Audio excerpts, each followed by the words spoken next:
you provide a ketamine treatment to start, and then you go from there. And I'm assuming you guys probably help with some counseling and stuff there, but you guys do supplements, which is important.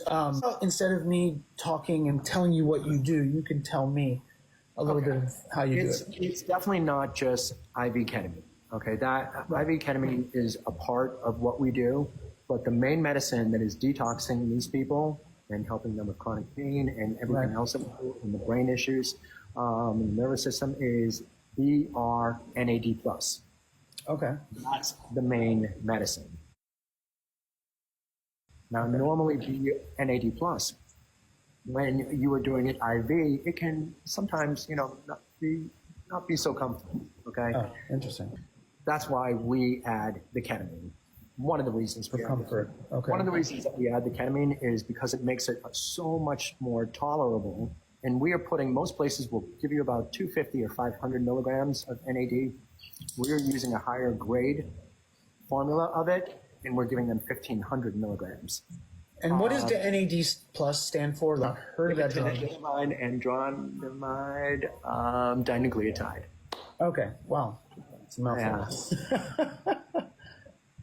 But that helps with withdrawals? Is that what it is? That's exactly why we're using it. So it's like clonidine and hydroxyzine? Similar? Times a million.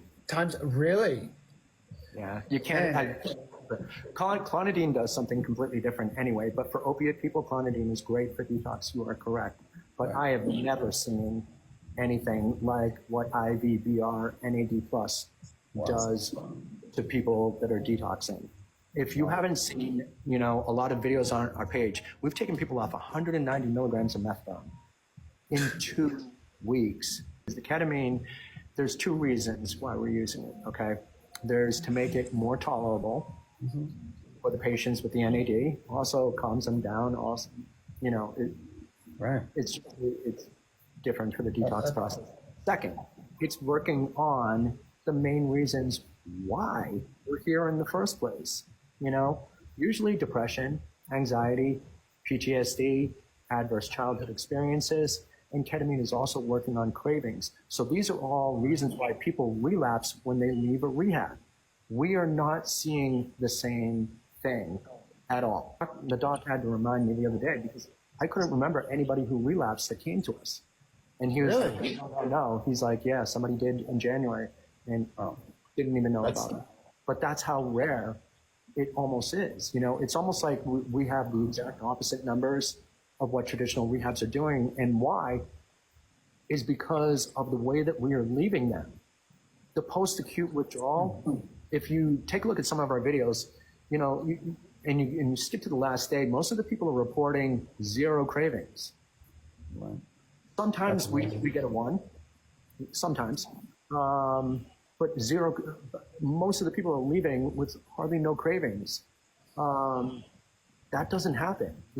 Every single time I'd leave rehab, it would usually be within 24 hours that I'd be like, just because the cravings were so intense, the depression was so intense, the anxiety was so intense.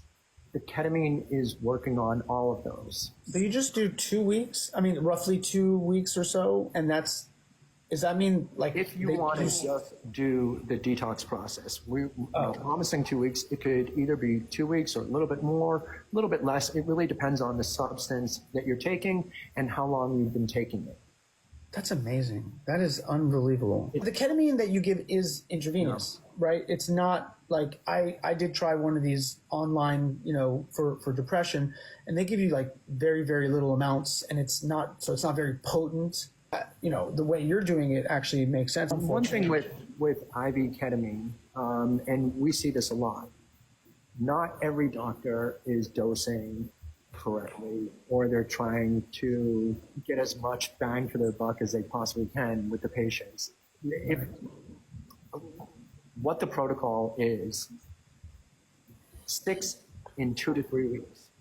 6 IVs usually in a 2 to 3 week period, and then after that, boosters when needed. Now, the frequency for boosters with our patients is not needed the same